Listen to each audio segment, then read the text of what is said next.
Let's keep it going with updates coming in from US. The US labor market delivered another upside surprise in May. Non-farm payrolls increased by 172,000 jobs. That's more than double economists' expectations of 85,000. The unemployment rate held steady at 4.3% for a third consecutive month, while payroll figures for March and April were revised higher by a combined 93,000 jobs. The gains were broad-based. Leisure and hospitality led hiring with 70,000 new jobs. Healthcare added 35,000 jobs, while local governments created 55,000 jobs.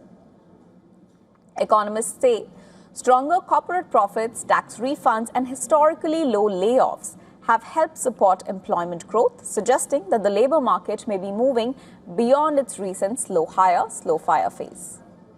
While the job data points to economic strength, it also complicates the Federal Reserve's fight against inflation. Annual wage growth slowed to 3.4%, but inflation accelerated to 3.8% in April. That's the highest level in 3 years.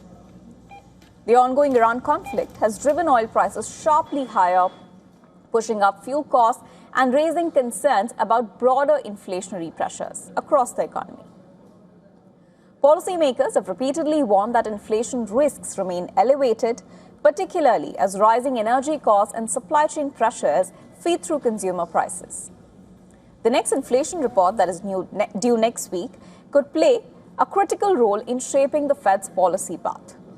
Financial markets reacted sharply to the job surprise.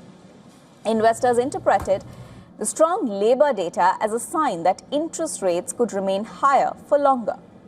The Nasdaq fell more than 3%, the S&P 500 dropped nearly 2%, and roughly $1 trillion in market value was raised within hours of trading.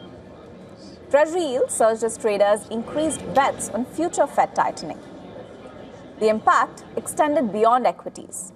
Gold prices fell to their lowest level since March as rising bond yields increased the opportunity cost of holding non-yielding assets. While the labor market continues to show resilience, the challenge for the Federal Reserve now is balancing a strong jobs growth market against mounting inflation pressures.